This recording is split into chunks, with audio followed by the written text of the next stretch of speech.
ഈയിടെ പാലക്കാട് ഭാഗത്ത് ഒരു ബിസിനസ് സ്കൂളിൽ ഒരു പരിപാടിക്ക് പോയി. അവിടെ BBA MBA മുതലായവയൊക്കെയാണ് പഠിപ്പിക്കുന്നത്. ഒരു പ്രത്യേക രീതിയിൽ കുട്ടികളെ പരിശീലിപ്പിക്കുന്ന ഒരു സ്ഥലമായിട്ട് എനിക്ക് തോന്നി. ഞാൻ ആ സ്കൂളിലെ പരിപാടിക്കല്ല പോയത്. തൊട്ടടുത്ത് ഒരു ചാരിറ്റബിൾ സൊസൈറ്റി ഉണ്ട്. അതിൻ്റെ പേര് അക്ഷര ഫൗണ്ടേഷൻ എന്നാണ്. അക്ഷര ഫൗണ്ടേഷൻകാരുടെ ഒരു പരിപാടി അവിടെ നടത്തുന്നു. അവർക്ക് സ്വന്തം സ്ഥലം, പരിപാടി നടത്താനുള്ള സ്വന്തം സ്ഥലമില്ല, ഓഡിറ്റോറിയം ഒന്നുമില്ല. അതുകൊണ്ട് അവരുടെ പരിപാടി ഇവിടെ നടത്തുകയാണ്. ഈ അക്ഷര ഫൗണ്ടേഷൻ എന്ന് പറയുന്നത് നല്ല പ്രവൃത്തികൾ ചെയ്യുന്ന ഒരു സൊസൈറ്റിയാണ്, ഒരു ട്രസ്റ്റാണ്. 3 പേരാണ്.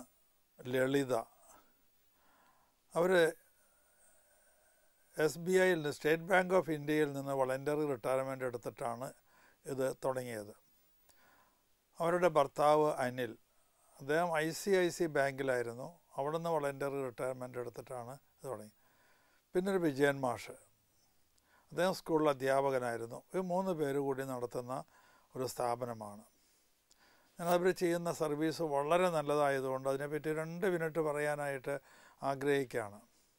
അവർ ചെയ്യുന്നത് 10ാം ക്ലാസ് കഴിഞ്ഞ കുട്ടികളെ ഇൻ്റർവ്യൂ ചെയ്ത് ഏറ്റവും പാവപ്പെട്ട എന്നാൽ പഠിക്കാൻ മിടുക്കന്മാരായ 60-70 കുട്ടികളെ തിരഞ്ഞെടുത്ത് അവർക്ക് എൻട്രൻസിന് പരിശീലനം കൊടുക്കുകയാണ്. അവർ ഏറ്റവും പാവപ്പെട്ട കുട്ടികളെയാണ്. വീട്ടിൽ പോയി സ്ഥിതിഗതികൾ ശരിക്കും നേരിട്ട് കണ്ട് തീരുമാനമെടുത്തിട്ടാണ് അവർ ചെയ്യുന്നത്. പലപ്പോഴും മാതാപിതാക്കൾ കൂലിപ്പണിക്കാരാവും, അല്ലെങ്കിൽ ചിലപ്പോൾ കള്ളുടിയന്മാരും ഒക്കെ, അങ്ങനെ പല പ്രശ്നങ്ങളുള്ള സമൂഹത്തിൽ ഇങ്ങനെ വളരെ താഴ്ന്ന ലെവലിൽ ജീവിക്കുന്നവരായിട്ടുള്ള ആളുകളാണ്. എനിക്ക് അവർ ചെയ്യുന്ന സർവീസ് വളരെയേറെ വലുതായിട്ട് തോന്നി. ധാരാളം പേർക്ക് കിട്ടുന്നുമുണ്ട്. അപ്പോൾ അവരുടെ ഒരു മെറിറ്റ് ഡേ, കിട്ടിയ കുട്ടികളെ അഭിനന്ദിക്കാനായിട്ട് കൂടിയ ഒരു യോഗമാണ്. ആ യോഗത്തിൽ, അവരുടെ യോഗത്തിൽ സംസാരിക്കാനാണ് ഞാൻ പോയത്. അപ്പോൾ ചെന്നപ്പോൾ സമയമായിട്ടില്ല. അപ്പോൾ ഞാൻ ആ സ്കൂളൊന്ന് കാണാം. B സ്കൂള് നല്ല വലിയ സ്കൂളാണ്. കോളേജിൽ നിന്നാണ് നമ്മൾ പറയേണ്ടത്, പക്ഷേ B സ്കൂളിൽ നിന്നാണ് സാധാരണ പറയപ്പെടുന്നത്. ഞാനൊരു ക്ലാസ്സിൽ കയറി ക്ലാസ് ഒന്ന് കാണാം അനുവാദം ചോദിച്ചു. അവരനുവദിച്ചു. കൂടെ ഒരാൾ കൂടെ വന്നു. അങ്ങനെ ഞാൻ ആ ക്ലാസ്സിൽ കയറി. അപ്പോൾ ഒരു അധ്യാപകൻ ക്ലാസ് എടുത്തുകൊണ്ടിരിക്കുകയാണ്. ഞാൻ ചോദിച്ചു, സാർ എന്താ ഇപ്പോൾ എടുത്തുകൊണ്ടിരിക്കുന്നത്? അദ്ദേഹം പറഞ്ഞു, ഞാൻ ഇൻവെസ്റ്റ്മെൻറ്റിനെ കുറിച്ച് പഠിപ്പിക്കുകയാണ് എന്ന്. ഞാൻ അദ്ദേഹത്തോട് ചോദിച്ചു, 1-2 ചോദ്യം ഇവരോട് ചോദിക്കുന്നതുകൊണ്ട് വിരോധമുണ്ടോ സാർ? അപ്പോൾ അദ്ദേഹം പറഞ്ഞില്ല, മാഷ് ചോദിച്ചോളൂ എന്നാണ്. ഞാൻ കുട്ടികളോടായിട്ട് ചോദിച്ചു, ഏറ്റവും വലിയ ഇൻവെസ്റ്റ്മെൻറ്റ് എന്താണ്? അപ്പോൾ കുട്ടികൾ, ഒരാൾ എഴുന്നേറ്റ് നിന്ന് പറഞ്ഞു, എഡ്യൂക്കേഷൻ. അപ്പോൾ ഞാൻ അദ്ദേഹത്തോട് തിരിച്ചു ചോദിച്ചു, എന്തുകൊണ്ടാണ് എഡ്യൂക്കേഷൻ ഏറ്റവും വലിയ ഇൻവെസ്റ്റ്മെൻ്റ് ആണെന്ന് പറയുന്നത്? അപ്പോൾ അദ്ദേഹം പറഞ്ഞത്, സ്കൂളുകൾ കോളേജുകളൊക്കെ തുടങ്ങുമ്പോൾ ധാരാളം പണം ഉണ്ടാക്കാനായിട്ട് കഴിയും. അതുകൊണ്ടാണ് ഞാൻ ഇൻവെസ്റ്റ്മെൻറ്റിൽ ഏറ്റവും വലുത് എഡ്യൂക്കേഷനാണ് എന്ന് പറഞ്ഞത്. ഞാൻ അദ്ദേഹത്തോട് പറഞ്ഞു, പണം അനധികൃതമായി ഉണ്ടാക്കുന്ന സ്കൂളുകളുണ്ട്, അതാണോ ഉദ്ദേശിക്കുന്നത് എന്ന് ചോദിച്ചു. അപ്പോൾ അദ്ദേഹം പറഞ്ഞു, അതും അതിലുണ്ട് എന്ന്. പക്ഷെ അത് തെറ്റായ ഒരു ഇൻവെസ്റ്റ്മെൻറ്റാണ്. നല്ല എഡ്യൂക്കേഷൻ കൊടുത്ത് അതിൽ നിന്ന് നിങ്ങൾക്ക് ഇതുണ്ടാക്കിയെടുക്കാം, ലാഭം ഉണ്ടാക്കിയെടുക്കാം. കൂട്ടത്തിൽ ഞാൻ അദ്ദേഹത്തോട് ഒരു കാര്യം കൂടി ചോദിച്ചു, ഇൻവെസ്റ്റ്മെൻറ്റ് ചെയ്താൽ എന്താണ് കിട്ടുക? അദ്ദേഹം ലാഭം കിട്ടുമെന്ന് പറഞ്ഞു. ഞാൻ അദ്ദേഹത്തോട് പറഞ്ഞു, എൻ്റെ അഭിപ്രായത്തിൽ ഒരു ഇൻവെസ്റ്റ്മെൻറ്റ് ചെയ്താൽ നമുക്കതിൽ നിന്നൊരു പ്രോഡക്റ്റാണ് കിട്ടുക. ആ പ്രോഡക്റ്റ് ലാഭമാകാം. എഡ്യൂക്കേഷനിൽ അത് അനധികൃതമായിട്ടുള്ള ലാഭമാണെങ്കിൽ ചെയ്യാൻ പാടില്ലാത്തതാണ്. മറിച്ച് സമൂഹത്തിലുണ്ടാകുന്ന വലിയ ഒരു മാറ്റമാണ്, നന്മയിലേക്കുള്ള മാറ്റം. അതാണ് അതിൻ്റെ പ്രോഡക്റ്റ്. ശരിക്കും എഡ്യൂക്കേഷൻ്റെ പ്രോഡക്റ്റ് അതാണ്. നിങ്ങൾ വിചാരിക്കുന്നത് പോലെ ലാഭമല്ല. ഇത് സമൂഹത്തിൽ അതുണ്ടാക്കിയെടുക്കുന്ന മാറ്റം. ഒരു സ്കൂളിലൂടെ ആ ഭാഗത്തുള്ള കുട്ടികൾക്ക് അല്ലെങ്കിൽ അകലെയുള്ള കുട്ടികൾക്ക് നമ്മൾ വിദ്യാഭ്യാസം കൊടുക്കുന്നു, കുടുംബങ്ങളിൽ അഭിവൃദ്ധി ഉണ്ടാകുന്നു, ആ രാജ്യത്ത് ആ ഗ്രാമത്തിൽ, ആ പട്ടണത്തിൽ, ആ രാജ്യത്ത് അഭിവൃദ്ധി ഉണ്ടാകുന്നു. അതാണ് അതിൻ്റെ പ്രോഡക്റ്റ്. വിദ്യാഭ്യാസം കൊണ്ട് ഉണ്ടാകുന്നത് അഭിവൃദ്ധി, നല്ല സ്വഭാവം, അങ്ങനെ ഒരുപാട് കാര്യങ്ങൾ ഉണ്ട്. ഞാൻ ചോദിച്ചു രണ്ടാമത്തേത് എന്താ? രണ്ടാമത്തേത് അദ്ദേഹം പറഞ്ഞു, അതല്ല വേറൊരു കുട്ടി എഴുന്നേറ്റ്. ഞാൻ പറഞ്ഞു വേറൊരു കുട്ടി എഴുന്നേറ്റ് എന്ന് പറയും. അപ്പോൾ രാഷ്ട്രീയം. ഞാൻ കൂടുതലൊന്നും അതേപ്പറ്റി പറയാൻ പോയില്ല. മൂന്നാമത്തേത് എന്താ? അപ്പോൾ അദ്ദേഹം വേറൊരു കുട്ടി പറഞ്ഞു ഹോസ്പിറ്റൽ നടത്തുന്നത്. പറഞ്ഞു ഇതൊക്കെ ഇൻവെസ്റ്റ്മെൻറ്റുകളാണ്, സംശയമൊന്നുമില്ല. പക്ഷേ എൻ്റെ അഭിപ്രായം പറഞ്ഞോട്ടെ എന്ന് അധ്യാപകനോട് ചോദിച്ചു. അദ്ദേഹം പറഞ്ഞു മാഷ് പറഞ്ഞോളൂ. ഞാൻ പറഞ്ഞു എൻ്റെ ഇൻവെസ്റ്റ്മെൻറ്റ്, എൻ്റെ അഭിപ്രായത്തിൽ ഏറ്റവും വലിയ ഇൻവെസ്റ്റ്മെൻറ്റ് നമ്മുടെ ബുദ്ധിശക്തിയാണ്. നമ്മുടെ ബുദ്ധിശക്തി ഇൻവെസ്റ്റ് ചെയ്യുക, അതാണ് ഏറ്റവും വലിയ ഇൻവെസ്റ്റ്മെൻറ്റ്. ബുദ്ധിശക്തി ഇൻവെസ്റ്റ് ചെയ്യുന്നത് പോലെ തന്നെയാണ് നമ്മുടെ കായിക ശക്തി, അത് ഇൻവെസ്റ്റ് ചെയ്യാം. നമ്മുടെ സമയം ഇൻവെസ്റ്റ് ചെയ്യാം. നമ്മുടെ സാമ്പത്തിക ശക്തി അത് ഇൻവെസ്റ്റ് ചെയ്യാം. ഇതൊക്കെ ഇൻവെസ്റ്റ്മെൻറ്റുകളാണ്. ഞാൻ ഇതിലേറ്റവും പ്രധാനപ്പെട്ടതായി കണക്കാക്കുന്നത് നമ്മുടെ ബുദ്ധിശക്തി ഇൻവെസ്റ്റ് ചെയ്യുന്നതിനെക്കുറിച്ചാണ്. അതിന് കാരണമുണ്ട്. നിങ്ങൾ സി വി രാമനെ കുറിച്ച് കേട്ടിട്ടുണ്ടാവും. സർ സി വി രാമൻ നമ്മുടെ ഇന്ത്യയുടെ അഭിമാനമായ ഒരു ശാസ്ത്രജ്ഞനാണല്ലോ. അദ്ദേഹത്തോട് അദ്ദേഹത്തിൻ്റെ റിസർച്ച് സ്റ്റുഡൻസ് ഒരിക്കൽ പറഞ്ഞു, സർ ഇംഗ്ലണ്ടിലാണ് അധികവും റിസർച്ചൊക്കെ നടക്കുന്നത്. ഇംഗ്ലണ്ടിലൊക്കെ എത്രയോ വലിയ എക്യുപ്മെൻറ്റ്സ് ഉപയോഗിച്ചാണ് റിസർച്ച് നടത്തുന്നത്. എത്രയോ വലിയ കെട്ടിടങ്ങളാണ് അവർക്കുള്ളത്. നമുക്കാണെങ്കിൽ ഇതൊന്നുമില്ല. ഇൻസ്ട്രുമെൻറ്റുകളുടെ ഇത് കുറവ്, അവൈലബിലിറ്റി കുറവ്, നല്ല കെട്ടിടങ്ങളില്ല. നമുക്ക് എങ്ങനെയാണ് സാർ അവരോട് മത്സരിക്കാൻ പറ്റുക? കുട്ടികളോട് ചോദിച്ചു. ഞാൻ പഠിക്കുന്ന കാലത്ത് എൻ്റെ അധ്യാപകൻ ശിവരാമകൃഷ്ണ അയ്യർ എന്നെ പഠിപ്പിച്ചൊരു കാര്യമാണ് ഞാൻ നിങ്ങളോട് പറയുന്നത്. 1961 എന്നെ പഠിപ്പിച്ച കാര്യം.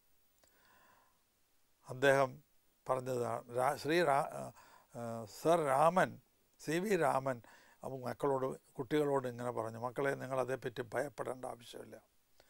അവർക്ക് ധാരാളം ഇൻസ്ട്രുമെൻറ്റുകളുണ്ടാവും, പക്ഷേ നമുക്ക് ഇൻ്റലിജൻസ് ഉണ്ട്. അവരുടെ ഇൻസ്ട്രുമെൻറ്റിനോട് നമുക്ക് മത്സരിക്കാനുള്ളത് നമ്മുടെ ഇൻ്റലിജൻസ് ഉപയോഗിച്ചാണ്. ഏത് ഇൻസ്ട്രുമെൻറ്റിനെയും വെല്ലാവുന്ന ഇൻ്റലിജൻസ് നമ്മുടെ കയ്യിലുണ്ട്. അത് ഉപയോഗപ്പെടുത്തുക, അത് നിങ്ങൾ ഇൻവെസ്റ്റ് ചെയ്യുക. എനിക്കത് വളരെ നല്ല ഒരു ഉപദേശമായിട്ട് തോന്നി. നമ്മുടെ ബുദ്ധിശക്തി നമ്മൾ പലപ്പോഴും ഉപയോഗപ്പെടുത്തുന്നില്ല വേണ്ടത്ര. വിദ്യാർത്ഥികൾ അവരുടെ ബുദ്ധിശക്തിയുടെ കഴിവ് ഉപയോഗപ്പെടുത്തുന്നില്ല, പൂർണ്ണമായിട്ടും ഉപയോഗപ്പെടുത്തുന്നില്ല. പൂർണ്ണമായി ഉപയോഗപ്പെടുത്തിയാൽ നമ്മുടെ വിദ്യാർത്ഥികളൊക്കെ വലിയ നിലയിലെത്തും. നമ്മുടെ ഭാരതത്തിലെ വിദ്യാർത്ഥികൾ പൊതുവെ നല്ല ബുദ്ധിശക്തിയുള്ളവരാണ്. പ്രത്യേകിച്ച് കേരളത്തിലെ നല്ല ബുദ്ധിശക്തിയുള്ള കുട്ടികളാണ്.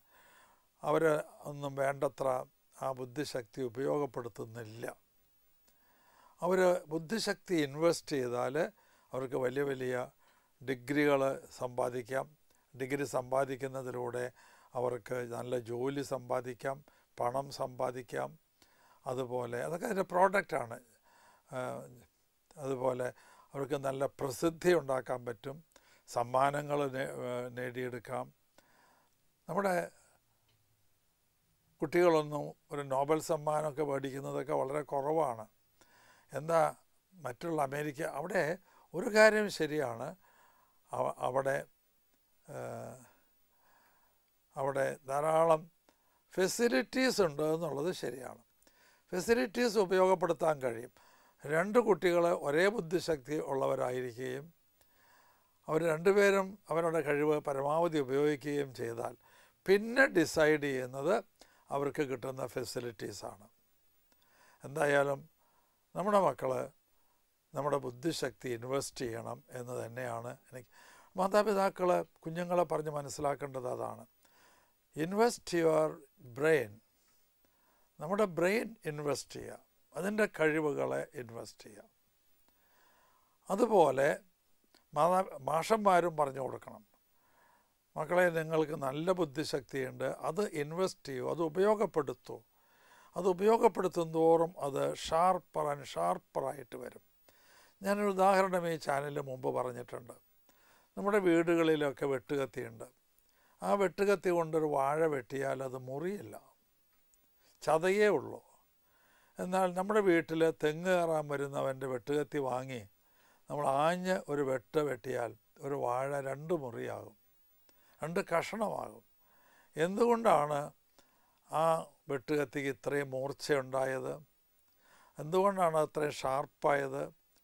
അത് പ്രത്യേക ഉരുക്ക് കൊണ്ടോ ഇരുമ്പ് കൊണ്ടോ ഉണ്ടാക്കിയത് കൊണ്ടല്ല, പിന്നെയോ അത് എന്നും ഉപയോഗിക്കുന്നത് കൊണ്ടാണ്. എന്നും ഉപയോഗിച്ചാൽ ബുദ്ധിശക്തി വളരും. ആ ബുദ്ധിശക്തി വളർത്തിയെടുത്ത് അത് ഉപയോഗപ്പെടുത്തണം. ഒരു പ്രോഡക്റ്റ് കിട്ടത്തക്ക വിധത്തിൽ ഉപയോഗപ്പെടുത്തണം. അറിവ് ഒരു പ്രോഡക്റ്റാണ്. അത് കൂടാതെ ഒരു ടാഞ്ചിബിളായിട്ടുള്ളൊരു പ്രോഡക്റ്റ് ഉണ്ടാകത്തക്ക വിധത്തിൽ നമ്മുടെ ബുദ്ധിശക്തി ഉപയോഗപ്പെടുത്തുന്ന ഒരു പ്രോജക്റ്റ് നമ്മൾ സ്വന്തമായി തുടങ്ങുകയോ ഒരു പ്രോജക്റ്റിൻ്റെ ഭാഗമായി തീരുകയോ നിങ്ങളുടെ ബുദ്ധിശക്തിയുടെ പരമാവധി കഴിവുകൾ ഉപയോഗപ്പെടുത്തി അതിനെ കൂടുതൽ ഔന്നത്യത്തിലേക്ക് നയിക്കാൻ, ആ പ്രോജക്റ്റിനെ ഔന്നത്യത്തിലേക്ക് നയിക്കാൻ ശ്രമിക്കുകയും ചെയ്യുക. രണ്ടാമത്തേത് സമയമാണ്. സമയം ഇൻവെസ്റ്റ് ചെയ്യണം. അത് പലരും ചെയ്യുന്ന സമയം എന്തിനു വേണ്ടിയാണ് ഉപയോഗപ്പെടുത്തുക? നേട്ടങ്ങൾ ഉണ്ടാക്കാനായിട്ടാണ് സമയം ഉപയോഗപ്പെടുത്തേണ്ടത്. അതാണ് ഓരോ നേട്ടവും ഓരോ പ്രോഡക്റ്റാണ്. നേട്ടങ്ങൾ ഉണ്ടാക്കാൻ വേണ്ടി സമയം ഉപയോഗപ്പെടുത്തുക. അത് അറിവ് ഒരു നേട്ടമാണ്. അത് ഇൻവെസ്റ്റ് ചെയ്താൽ അതിൽ നിന്ന് നമുക്ക് നേട്ടങ്ങളുണ്ടാവും, പ്രോഡക്റ്റുകളുണ്ടാവും. എനിക്കൊരു ലെഷർ ടൈം കിട്ടി, കുറച്ച് സമയം ലെഷർ ടൈം കിട്ടി. ഞാൻ ആ ലെഷർ ടൈം കളിക്കാനായിട്ട് ഉപയോഗിക്കുന്നു, അങ്ങനെ പല കാര്യങ്ങൾക്ക് ന്യൂസ് പേപ്പർ വായിക്കാൻ ഉപയോഗിക്കുന്നു. എന്നാൽ ഞാൻ ലെഷർ ടൈം കിട്ടിയപ്പോൾ അത് ഇങ്ങനെ കൃത്യമായിട്ട് ഒരു ഭാഷ പഠിക്കാൻ, പുതിയൊരു ഭാഷ പഠിക്കാനായിട്ട് ഞാൻ ഉപയോഗപ്പെടുത്തി. ഞാൻ ഫ്രഞ്ച് പഠിക്കാനായിട്ട് ഉപയോഗപ്പെടുത്തി എന്ന് വിചാരിച്ചു. അല്ലെങ്കിൽ ജർമ്മൻ പഠിക്കാൻ ദിവസവും ഞാൻ കുറേശ്ശെ സമയം അതിന് ഇൻവെസ്റ്റ് ചെയ്തു. അങ്ങനെ ഇൻവെസ്റ്റ് ചെയ്തപ്പോൾ എനിക്ക് ഫ്രഞ്ച് ഭാഷയിൽ അല്ലെങ്കിൽ ജർമ്മൻ ഭാഷയിൽ അല്ലെങ്കിൽ സംസ്കൃത ഭാഷയിൽ എനിക്ക് കുറച്ച് ഒരു വിൽപ്പത്തി കിട്ടി, അതിനൊരു അറിവ് കിട്ടി. അതതിൻ്റെ പ്രോഡക്റ്റാണ്. അത് കിട്ടിക്കഴിഞ്ഞാൽ എനിക്ക് കൂടുതൽ അതിൽ അറിവ് നേടാനായിട്ട് കഴിയും. അപ്പോൾ എൻ്റെ സമയം എനിക്ക് സ്വറ പറഞ്ഞ് ചിലവഴിക്കാം, ഫിലിം കണ്ട് ചിലവഴിക്കാം. അതിൽ നിന്നൊക്കെ ചെറിയ പ്രോഡക്റ്റ് ഉണ്ടാകാം. എന്നാൽ നമ്മൾ ഒരു ലാംഗ്വേജ് പഠിക്കാൻ അല്ലെങ്കിൽ ഏതെങ്കിലും ഒരു പുതിയ ആർട്ട് പഠിക്കാൻ അതിനൊക്കെ ഉപയോഗപ്പെടുത്തിയാൽ അതിൽ നിന്ന് നല്ല പ്രോഡക്റ്റുകളുണ്ടാവും. പഠനം ഇത് മാത്രമാവണമെന്നില്ല. ഒരു പാട്ട് പാടാനായിട്ട് പഠിക്കാം, ഒരു മ്യൂസിക്കൽ ഇൻസ്ട്രുമെൻ്റ് പ്ലേ ചെയ്യാൻ പഠിക്കാം. അതൊക്കെ നമുക്ക് നേട്ടങ്ങളുണ്ടാക്കും. എവിടെയെങ്കിലും ഒരു സദസ്സിൽ ഒരു പാട്ട് പാടാനായിട്ട് ആവശ്യപ്പെട്ടാൽ നമുക്കൊരു പാട്ട് പാടാൻ കഴിഞ്ഞാൽ അത് ഒരു വലിയ നേട്ടമായിട്ട് മറ്റുള്ളവർ കണക്കാക്കും. ഒരു ഇൻസ്ട്രുമെൻ്റ് പ്ലേ ചെയ്യാൻ കഴിഞ്ഞാൽ അത് ഒരു വലിയ നേട്ടമായിട്ട് കണക്കാക്കും. ഒരു വിഷയത്തെക്കുറിച്ച് പ്രസംഗിക്കാനായിട്ട് കഴിഞ്ഞാൽ അതൊരു വലിയ നേട്ടം ഉണ്ടാക്കും. ചില ആളുകളുണ്ട് ഏത് വിഷയവും കൊടുത്താൽ പ്രിപ്പറേഷനൊന്നും കൂടാതെ അവർക്ക് ആ കൂടിയിരിക്കുന്ന ആളുകളെ ആ വിഷയത്തിൽ ഉത്ബുദ്ധരാക്കാൻ കഴിയും. അതുവരെ അവർക്കില്ലാത്ത ഒരുപാട് അറിവുകൾ പകർന്നു കൊടുക്കാൻ കഴിയും. അത് വലിയൊരു നേട്ടമാണ്. ആ സമൂഹത്തിൽ നമുക്ക് ഒരു സ്ഥാനം ലഭിക്കുകയാണ്. അതാണ് വാസ്തവത്തിൽ അതിൻ്റെ പ്രോഡക്റ്റ്.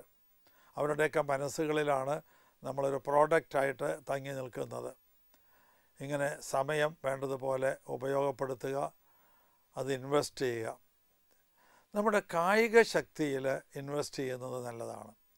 ചെറുപ്പത്തിലെ തൊട്ട് കായിക ശക്തിയിൽ പല കുട്ടികളും കായിക ശക്തി വളർത്തിയെടുക്കുന്നില്ല.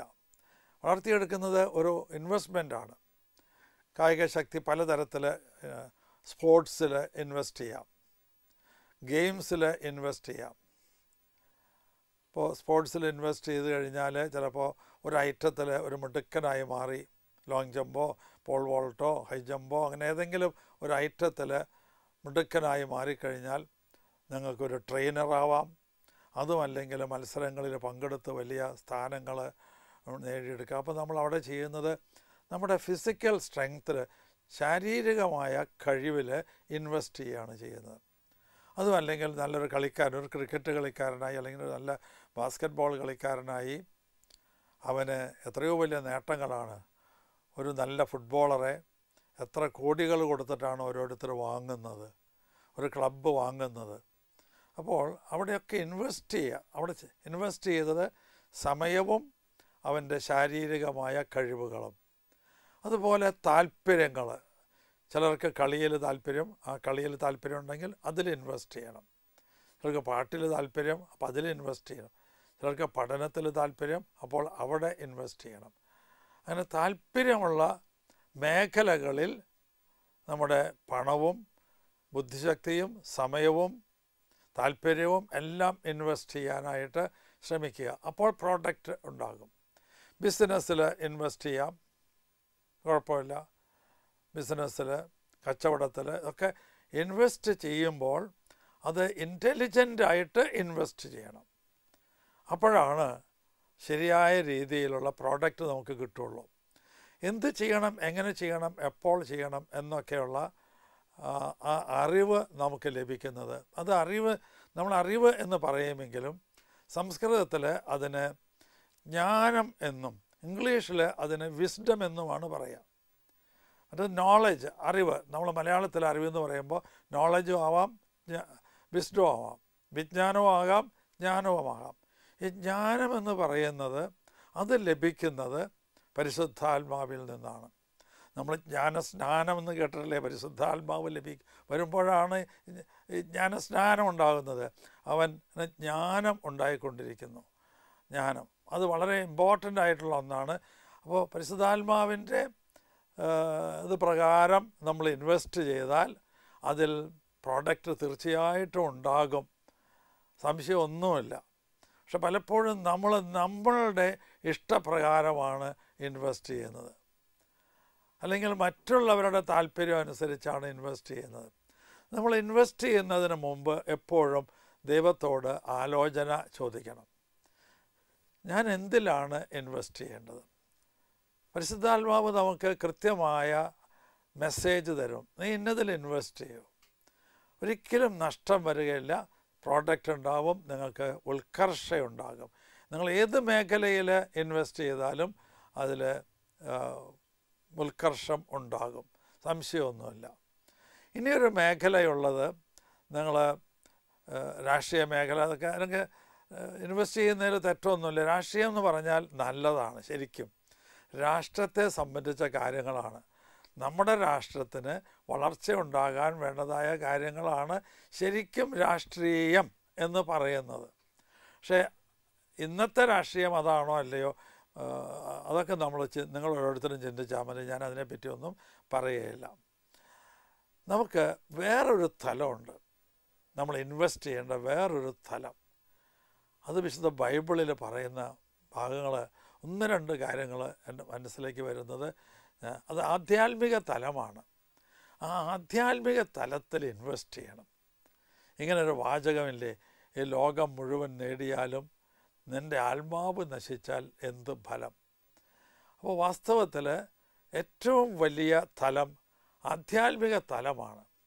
ആ ആധ്യാത്മിക തലത്തിൽ ഇൻവെസ്റ്റ് ചെയ്യാനായിട്ട് കഴിയണം. ആധ്യാത്മിക തലത്തിലെ ഇൻവെസ്റ്റ്മെൻറ്റ് എന്താണ്? ഞാൻ നേരത്തെ സൂചിപ്പിച്ച ജ്ഞാനസ്നാനം, അതൊരു വലിയ ഇൻവെസ്റ്റ്മെൻറ്റാണ്. ജ്ഞാനസ്നാനം. 2 കുദാശകൾ, ഇതൊക്കെ ഇൻവെസ്റ്റ്മെൻറ്റാണ്. ആധ്യാത്മിക തലത്തിൽ വളരാനും പ്രോഡക്റ്റുകൾ കിട്ടാനും ഒക്കെയുള്ള ഇൻവെസ്റ്റ്മെൻറ്റ്. 7 കുദാശകൾ, അവയുടെ അതിൽ എല്ലാം ഒരാൾക്ക് സ്വീകരിക്കാനായിട്ട് കഴിയില്ലല്ലോ.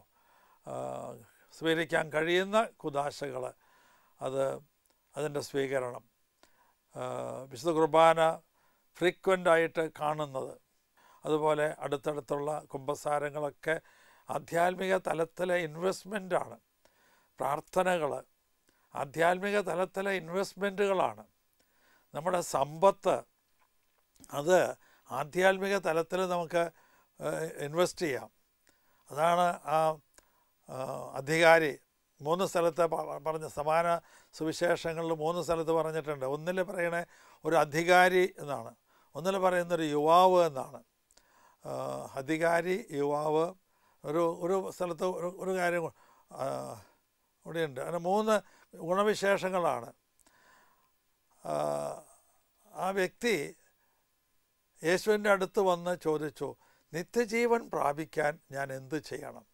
അപ്പം അവന് ആ വിവരമുണ്ട്. നിത്യജീവൻ പ്രാപിക്കുക എന്നുള്ളതാണ് ഏറ്റവും വലിയ പ്രോഡക്റ്റ് എന്ന് അദ്ദേഹത്തിന് അറിയാം. ഏറ്റവും വലിയ പ്രോഡക്റ്റ് നിത്യജീവൻ പ്രാപിക്കുക എന്നുള്ളതാണ്. ആ പ്രോഡക്റ്റ് ഉണ്ടാകാൻ ഞാൻ എന്താണ് ഇൻവെസ്റ്റ് ചെയ്യേണ്ടത് എന്നാണ് അവൻ ചോദിച്ചത്. വാസ്തവത്തിൽ ഇപ്പോഴത്തെ ബിസിനസ് സ്കൂളിൻ്റെ ഭാഷയിൽ പറഞ്ഞാൽ ഏറ്റവും വലിയ പ്രോഡക്റ്റായ നിത്യജീവൻ പ്രാപിക്കാൻ ഞാൻ എന്താണ് ഇൻവെസ്റ്റ് ചെയ്യേണ്ടത്, എന്ത് ചെയ്യണം? ഇതാണ് അവൻ്റെ ചോദ്യം. യേശു വളരെ വ്യക്തമായിട്ട് പറഞ്ഞു, പ്രമാണങ്ങൾ പാലിക്കുക. അപ്പോൾ പ്രമാണങ്ങൾ പാലിക്കുന്നത് നിത്യജീവൻ പ്രാപിക്കാനുള്ള ഇൻവെസ്റ്റ്മെൻ്റ് ആണ് എന്ന് യേശു പറയുന്നു. അങ്ങനെ അതെല്ലാം അവൻ ചെയ്യുന്നുണ്ട്. അപ്പോൾ പിന്നെ അവന് ഒരു കുറവ് മാത്രമേ ഉള്ളൂ എന്ന് യേശു പറയുന്നുണ്ട്. ഒരു കുറവ് അവൻ ഒരു സ്ഥലത്ത് ചോദിക്കുന്നുണ്ട്, അവൻ തന്നെ ചോദിക്കുന്നുണ്ട്, പിന്നെ എനിക്ക് എന്താ കുറവ്, എന്ത് കുറവാണ് എനിക്കുള്ളത് എന്നവൻ ചോദിക്കുന്നുണ്ട്. അത് വാസ്തവത്തിൽ വലിയൊരു തിരിച്ചറിവാണ് കേട്ടോ. പലരുടെയുമൊക്കെ ധാരണ നമുക്ക് ആർക്കും ഒരു കുറവുമില്ല എന്നാണ്. കുറവുള്ളതൊക്കെ മറ്റുള്ളവർക്കാണെന്നാണ്. എനിക്കൊരു കുറവില്ല, എൻ്റെ ഭാര്യയ്ക്കാണ് കുറവ്, എൻ്റെ മക്കൾക്കാണ് കുറവ്, എൻ്റെ അപ്പനും അമ്മയ്ക്കാണ് കുറവ്, എൻ്റെ അധ്യാപകനാണ് കുറവ്, പള്ളിയിലെ വികാരിച്ചനാണ് കുറവ്, ധ്യാനഗുരുവിനാണ് കുറവ്. അങ്ങനെയൊക്കെയുള്ള ചിന്തയാണ് നമുക്ക് പലർക്കും ഉള്ളത്. പക്ഷേ ഈ മകൻ, അവന് പ്രത്യേകമായിട്ട് അവൻ ചോദിക്കുന്നുണ്ട് യേശുവിനോട്, എനിക്ക് എന്ത് കുറവാണുള്ളത് എന്ന്. അപ്പോഴോ യേശു അവനെ സ്നേഹപൂർവ്വം കടാക്ഷിച്ചു എന്നാണ് പറയുന്നത്. എനിക്കത് വളരെ ഏറെ സന്തോഷം തോന്നിയ ഒരു വാചകമാണ്. നമ്മുടെ കുറവുകളെ തിരിച്ചറിയുമ്പോൾ ദൈവം നമ്മളെ സ്നേഹപൂർവ്വം കടാക്ഷിക്കുമെന്നാണ് എനിക്ക് തോന്നിയത്. അപ്പോൾ യേശു പറയുന്നുണ്ട്, നിനക്കുള്ള സമ്പത്തൊക്കെ വിറ്റ് നീ അത് ദരിദ്രർക്ക് കൊടുക്കുക.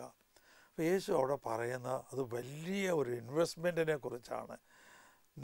നിൻ്റെ സ്വത്ത് മുഴുവൻ നിനക്കുള്ളതല്ല, അത് നിൻ്റെ ചുറ്റുപാടുമുള്ള പാവപ്പെട്ടവരായിട്ടുള്ളവർ, ദരിദ്രരായിട്ടുള്ളവർ എന്ന് പറയാൻ പാടില്ല, ആവശ്യക്കാരായിട്ടുള്ളവർ. ഒരു സമ്പന്നനാവാം, സമ്പന്നനായ ഒരു വ്യക്തിക്കും ആവശ്യമുണ്ടായിക്കൂടെ? ചിലപ്പോൾ വളരെയേറെ നിവൃത്തിയില്ലാത്ത ആവശ്യങ്ങൾ, സമ്പന്നനാണ്, സ്വതവേ സമ്പന്നനാണ്, പക്ഷേ അവന് അത്യാവശ്യമായ ഒരു കാര്യം വന്നിരിക്കുന്നു. അവിടെ നിനക്ക് സഹായിക്കാനായിട്ട് കഴിയണം. പണം കൊണ്ടാവാം, അറിവ് കൊണ്ടാവാം, ആശ്വാസം കൊണ്ടാവാം, ആശ്വസിപ്പിക്കൽ കൊണ്ടാകാം. അങ്ങനെ പല വിധത്തിൽ നമുക്ക് മറ്റുള്ളവർക്ക് നന്മ ചെയ്യാനായിട്ട് കഴിയും. ആ നന്മ ചെയ്യുന്നതാണ് ഏറ്റവും വലിയ ഇൻവെസ്റ്റ്മെൻറ്റ്. മറ്റുള്ളവർക്ക് നന്മ ചെയ്യുന്നതാണ് ഏറ്റവും വലിയ ഇൻവെസ്റ്റ്മെൻറ്റ്. ആധ്യാത്മിക തലത്തിലെ ഇൻവെസ്റ്റ്മെൻറ്റാണ്. അതിൽ ഏറ്റവും വലിയ ഇൻവെസ്റ്റ്മെൻറ്റ് യേശു പറഞ്ഞു, പ്രമാണങ്ങളൊക്കെ നീ പാലിക്കുന്നുണ്ട്, പിന്നെ നിനക്കൊരു കുറവാണുള്ളത്. അത് എന്താ? ആവശ്യക്കാരായിട്ടുള്ളവർക്ക്, നിൻ്റെ സഹായം വേണ്ടവർക്ക് നീ നന്മ ചെയ്യുക. നമുക്ക് ചുറ്റുമുള്ളവർക്ക് നമ്മുടെ കഴിവിനനുസരിച്ച് നന്മ ചെയ്യാനുള്ള കൃപാവരം ദൈവം നമുക്ക് തരട്ടെ എന്ന് പ്രാർത്ഥിച്ചുകൊണ്ട് ഈ എപ്പിസോഡ് ഇവിടെ ഉപസംഹരിക്കുന്നു.